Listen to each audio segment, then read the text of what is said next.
Brandon Olsen with Locked On Gators, and also a website that I was checking out that, Brandon, I want you to tell us more about for people that want to follow Florida. Tell us about what you've got going on, because you sound like a busy young man. Little bit, a little busy, but yeah, Gators every Monday through Saturday now with Locked On Gators. We do draft stuff with Whole Nine Sports. I cover the Giants with Sports Illustrated as well, but yeah, a little bit of busy season right now. The Giants, how did you get tasked with that? Did you have an editor mad at you? No, actually, she was like, you know what? The Giants are on the up and up. They're going to be in the playoffs again soon. So you want to cover them? I said, absolutely. Yeah, I'm a Cowboys fan. I don't let my bias show when it comes to teams I cover, like Tennessee and the SEC. I do let the SEC bias show a little bit. I think the SEC is by far the best conference, and you'd probably agree. But as a Cowboys fan, who needs the Giants? My my bias will shine through. But if anybody wants to follow the Giants, I've been looking through Brandon's work, or the Gators especially. You need to go ahead and get on board. So, Brandon, I'm curious about what the feel is in Gainesville, because right now it's anticipation at Tennessee, but also a feeling of confidence that comes from the top. I mentioned that. I saw you were already on the chat. I don't know if you could hear me, but it comes from the top. Josh Heupel was incredibly loose yesterday. Don't know if you saw his press conference, but what is the feeling like in Gainesville and around Florida about the Tennessee Florida game, especially the fact that they're now, I believe, 11-point underdog? Yeah, I don't like it. I'm not used to this situation of us going, oh, we're big underdogs to Tennessee. But that's what it is. You know, the Florida Gators have played ugly, ugly football through 3 games now. It's terrible. The South Florida game was one of the most miserable showings that I've seen from the Florida Gators in a while, just given the expectations where, all offseason we heard a lot of Gators media going, Anthony Richardson's a Heisman caliber player. Yeah. I will say I'm struggling right now between going Anthony Richardson is struggling, and that's unfortunate. But I'm also struggling between taking a little bit of a victory lap because I've spent the past 9 months telling people he's one of the most physically gifted human beings on the planet, but he's also incredibly erratic. He's inconsistent. He's inaccurate. He still struggles as a passer. His ceiling about as high as they come. But right now, he's an incredibly raw football player. And I feel like that's maybe the biggest shell shock for Florida Gators fans. That for so long, even before last season, they were getting Anthony Richardson's phenomenal shoveled down their throat, even though when he was on the bench, Emory Jones, which again was just Dan Mullen being Dan Mullen. But I think that's the biggest shell shock. They said, oh, he's got a lot of work to do, and Florida Gators fans were not ready for that yet. And I think that's the biggest shell shock so far of the season. Can you take me back before we really start to break this game down and when things started to go south with Dan Mullen? 2020. Really? Okay. Yeah, it was pretty clear that Todd Grantham was not going to be able to lead a defense that was going to win the SEC and win playoff games and really be as great as they could have been. And Dan Mullen just loyal to a fault to Todd Grantham for some reason. And that ultimately led to it. After the 2020 season, a lot of Gators fans were saying Todd Grantham's got to go. And when that didn't happen, it was, well, Dan Mullen is going to run this team into the ground after a certain point. And 2021, we saw it come to fruition. I've said this before, and not too much, but I've said it before, where prior to the 2021 season, I was told, hey, players want Anthony Richardson. They want to play for Anthony Richardson, but Emory Jones is Dan Mullen's guy. And so Emory Jones is getting the start.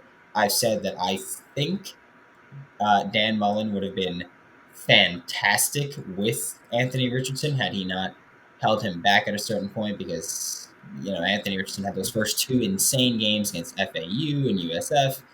And then the play calling changed for him. When he would come in, it was no longer take these deep shots, run these options that get you wide. It was, we're going to run QB power. We're going to have you throw hitches. So I think Dan Mullen was kind of just like, I'm tired of hearing that you need to start Anthony Richardson chat. And he was like, I'm going to make him look a little worse and less explosive because I can't deal with this right now. And Dan Mullen pretty openly was like, I'm going to win the Alabama game, and that's the game I care about. Um, they didn't win the Alabama game, and things just kept crumbling there. And it really just the LSU game was a backbreaker. The LSU game, we had Mahmoud Diabate, who was an edge rusher turned off ball linebacker for some reason. He came out after LSU ran all over Florida, and in the post game presser, he's like, "We made the adjustments the coaches told us to make. That's all I got for you." And it was just like, okay, this is bad. Like things are bad in Gainesville right now. The fact that a player is just like, we did what they told us to, blame them. So it started in 2020. It started simmering a little bit, and then starting Emory when the team wanted Anthony Richardson, focusing on the Bama game and nothing else, and then that didn't work out. It seems like Dan Mullen. I don't know if he had eyes on the NFL. I don't know what it was, but he wasn't into it, and Florida kind of picked up on it at a certain point, and it just all crumbled. And it was one of those things where I still think Dan Mullen's a fantastic play caller. I think he's a solid head coach. I'm not gonna say he's not anymore. He just things went bad, but it wasn't right for him in Gainesville anymore. Here's my theory, and then I want to go to Amanda. By the way, hit that like and subscribe button, and please share because we're going to continue to get great knowledge about the Gators from Brandon Olsen. So, absolutely, we want you to hit that like and subscribe button. So, the Brandon's appearance brought to you in part by the Mattress Place. The Mattress Place is no gimmicks, just 30 to 70% off each and every day. The Mattress Place is fantastic. Marine Corps veteran owned, 22 years on Chapman Highway, which is a lot closer to downtown than you think, close to campus as well. So there you are, the Mattress Place. Awesome. Okay, so I have a theory that Dan Mullen showed up on campus, and at some point, and a former coach told me this, not at Florida, but just through the grapevine, realized that he had to work really hard in recruiting, even though there's a lot of talent nearby. There's a lot of competition in Miami, Georgia, Florida State, Clemson, and that was a little befuddling. At Mississippi State, he developed players from okay to good, but to go out and win elite battles, he just wasn't prepared or equipped to do. Would you agree with that? Absolutely. Yeah, I do think that one interview question that went viral of him answering and saying, "We'll talk about recruiting during recruiting season." I think that was just obviously blown out of proportion. He's clearly not saying we're not recruiting. He's clearly saying we'll talk about it in the off season. Like right now is the season, so we're going to talk about the game. But yeah, recruiting was a battle that he was not prepared for, and I think the expectations being different is really what got to him because at Mississippi State, like I said, like he could take okay and make him good, and you can kind of just take trickle down recruiting at that point. But then when you get to Gainesville, expectations are different. I mean, Billy Napier felt those immediately. He was the head coach for 4 months, and Gators fans were like, "Oh, we suck at recruiting again, guys," because he didn't get commits at that point. So I think that the expectations really got to him when we were talking about recruiting and what you had to do in Gainesville to develop this program because this is still a program where the fan base is saying this is an elite program. Florida's one of the blue bloods to them and all this. And Dan Mullen just was not willing to get there because even Dan Mullen's top classes that he had, a lot of the guys were ineligible. He'd go, "Oh, yeah, we have a top 10 class." And then when you consider all the people that were ineligible, it's like, "Oh, we have a top 28 class." Like DeJuan Black was this highly, highly touted defensive player that Dan Mullen brought in, and everybody was incredibly excited for it. He was ineligible. He's in Gainesville now, but he had to go to JUCO for 2 years before he can get to Gainesville. So Dan Mullen would do this often where these kids would be ineligible or he would just recruit for the ranking, not recruit for a good football player that's going to help him. Well, that sounds familiar. Butch Jones was a coach that not only would recruit for the ranking, but try to manipulate the ranking after he got a commitment. So I don't know if that was going on there, but it makes me curious. As far as matchups, let's start when Tennessee has the ball. Well, let's start when Florida has the ball because you started with Anthony Richardson. So who are the other key players on Florida's offense that Tennessee fans should be aware of? If they haven't seen Florida play so far this year, still early in the season, who should be cause for concern? You're keeping your eyes in that backfield with Montrell Johnson and Trevor Etienne. If you see two, if you see seven, they're home run hitters at the running back position. That's what they are. I think right now Trevor Etienne's got 60% of his yards come on long runs. I think Montrell Johnson's at about 50% of his yards come on long runs. So they're home run hitters in the backfield there, and that's what they've been doing. You're, at receiver, you're not looking for many explosive plays. Florida's been working with wide receiver screens a lot for some reason. They don't really have very dynamic receivers right now, but they're committed to those screens. So good for them to staying committed to it. But yeah, it's kind of rough right now on the offensive side of the ball. Offensive line looks better than it's looked in years, specifically that right side of the offensive line right now with Austin Barber, who's filling in right now at right tackle for Michael Tarquin, and Osiris Torrance at right guard, and Kingsley Aguakun at center. They have been on fire right now. Left guard's the weak spot for the Florida Gators offensive line. And tight end looks like they're not only getting more tight ends involved, but that they're getting tight ends involved in the passing game more with Keon Zipper. So number 9 looks like he's going to be involved in the passing game. Had a solid game against South Florida, and I expect him to be another good target for Anthony Richardson this week. When look, there's no simple way to put, or there's no nice way to put this. Anthony Richardson has struggled with his accuracy this year. That's just a fact. Throwing to your tight end over the middle of the field will help you get a little confidence there. And so I think that's what Keon Zipper's role is going to be right now. Yep, let's bring Amanda LaFratta back in here. She had a camera adjustment. So, There you go. Amanda LaFratta joining us. I want to remind you that Brandon's appearance brought to you in part by Honeybee Coffee. It's just great coffee. I can't say that enough. Order online, get the whole big bag, and you can grind it yourself. And you will love Honeybee Coffee. Locations in Knoxville to hang out. It is fantastic. So, Amanda, we're kind of breaking down Florida's offense versus Tennessee's defense. If you want to take it from there, shoot. Yeah, absolutely. Sorry, I have a cat, so she likes to mess with things. So I'm sorry. No. So Anthony Richardson, I know you've talked a lot about him.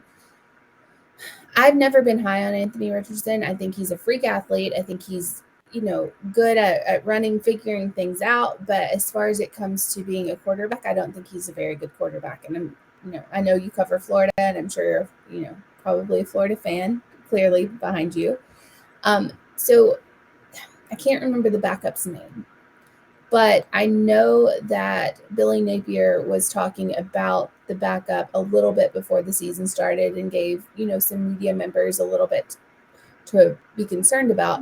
How do you feel about the backup coming in? And do you think he'll take Anthony Richardson's job? Do you see him coming in for the Tennessee game at all? Amanda started a quarterback controversy in Gainesville. There you go, Brandon. No, it's been started. Yeah, I'll tell you this. I actually got a text yesterday from Eric Kane, who's also a Vols guy, and he was like, "Hey, what's up with Florida Gators backup quarterback?" Because Vols fans were used to the backup coming in and all of a sudden playing a great game against them. And I can tell you that the primary backup is Jack Miller III. He is out injured right now. So all the hype before the season, all the talk before the season, he's out injured right now. He's got a thumb injury on his throwing hand. Don't think he's going to be ready for this game. So right now, Dave, you might like this one. The backup right now is Jalen Kitna, John Kitna's son. He is the backup quarterback for the Florida Gators right now. We have not seen him. There is no quarterback on the Florida Gators roster right now outside of Anthony Richardson and Jack Miller, who is injured, who has played in a college football game before. So this is an incredibly inexperienced group right now. Jalen Kitna, from what we've seen, confident quarterback. Obviously, he's very mechanically sound. His dad was an NFL quarterback, so he's pretty mechanically sound there. But we haven't seen him in game. We've only seen him in practice. We've only seen his high school tape. He was a 2021 freshman, so we haven't seen anything from him yet. So it's one of those things where people can talk about, should Anthony Richardson get benched? The answer is no. It's just as simple as that. You don't have a better option. I think that the better idea there is to kind of change the offense. I've been saying, if you need to do it, the change should be to go more option style. Don't go full option. Don't be Navy out here. But go more option style and kind of get Anthony Richardson's legs involved more because he hasn't done that since the Utah game. I don't know if he's banged up. I know first drive of the Kentucky game, Anthony Richardson got hit in the leg when he handed the ball off. Got hit in the leg and came up a little hobbled. Played the whole game, and Billy Napier, Anthony Richardson, I asked in the program, no injury, they said. Then you get to South Florida. He's not running a lot. He's not doing these explosive things that we've seen Anthony Richardson do. Again, after the game, Billy Napier, Anthony Richardson, I ask in the program, there's no injury. I don't know if I buy it. I don't know what the benefit is to saying there's no injury when he's not being the explosive playmaker that we know he is. But I think that if you need to get this offense back on track, the change is not changing the quarterback. It's changing what you're asking your quarterback to do. I hope we don't see Jalen Kitna play. But if he does, he does. We'll see what he is. He's more of a pocket passing type. He's one of those quarterbacks where it's Alex Smith style. It's like, oh, he's not mobile, but if you abandon that space, he can pick up a quick chunk and get the first down. But he's not the kind of quarterback that we want to see replace Anthony Richardson, at least not yet.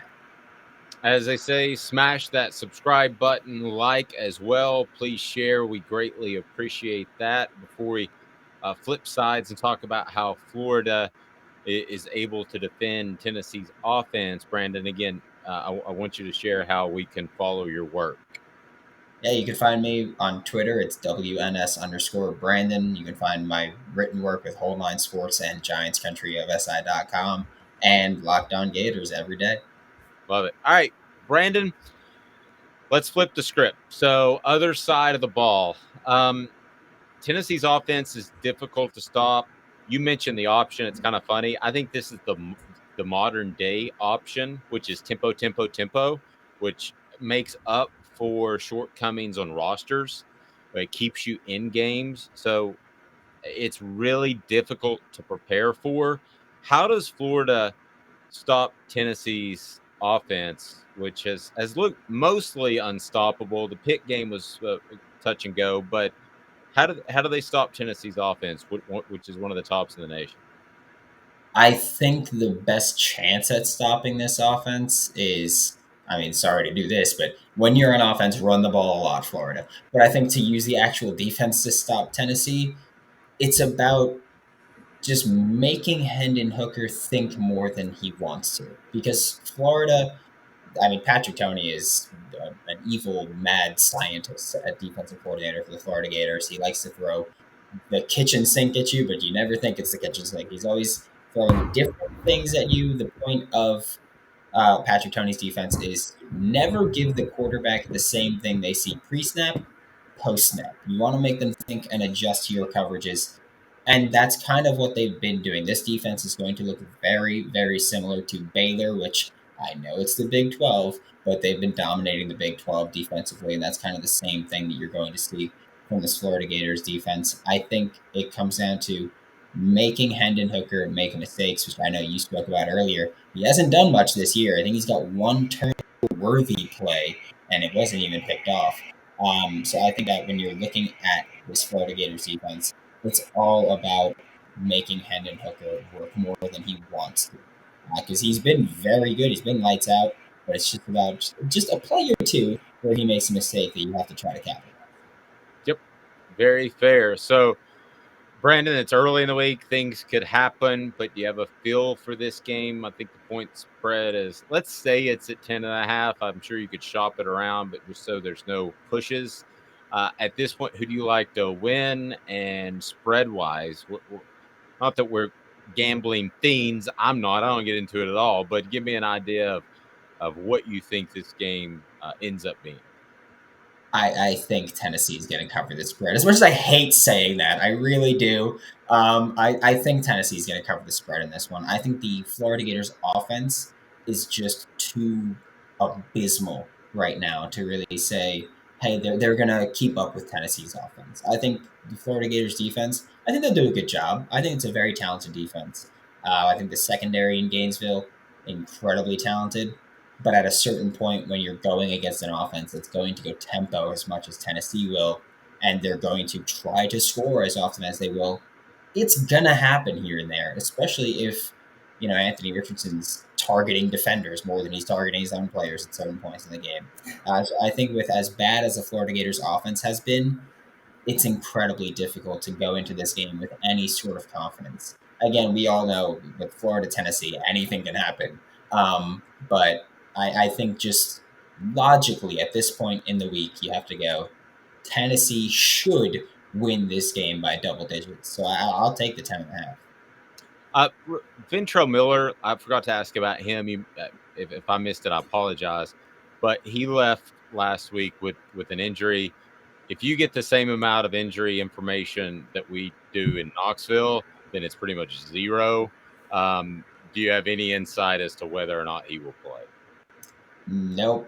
Billy Napier and Josh Heupel are both steel traps with that kind of stuff. We don't even know what the injury is with Ventrell Miller. We just know lower body. That's it. That's all we know. We just know lower body. Even if you look at the Florida Gators injury report, Jack Miller III, it says upper body. We know it's his throwing hand and it's his thumb. But even then, it's just his upper body. That's how Billy Napier does it. Upper body, lower body. And then on Wednesdays, he'll put if they're questionable, probable, what their status is. But I don't expect Ventrell Miller to play. I don't. He got injured in the Kentucky game, and almost immediately Billy Napier was like, he's not playing in South Florida. So I feel like if you're that quick to rule him out, you know it's going to be a couple of week injury. That's just my feel of it. Again, this is complete guessing game, but it's really fun to do that while also trying to prepare for this game. Is just trying to throw darts and see who's going to play. So if you're Scottie Pippen and you have a hand injury, as long as his arms are, is that a lower body injury? That's a good question. That's a good question. I guess it depends. What if it's the wrist? Elbow would be different. All right, good stuff again, Brandon. We appreciate the time. Are you coming to Knoxville? Nope, I will not be there. Okay, well, when you do, I'll hook you up. I'll let you decide where you would like to go. So we appreciate the time, Brandon. We will look forward to the game, and those that want to check Brandon out, they can do so. His Twitter handle is on what we push out, so you can get updates on the Gators throughout the week. Brandon, we appreciate it, buddy. Thank you. Thank you, Brandon.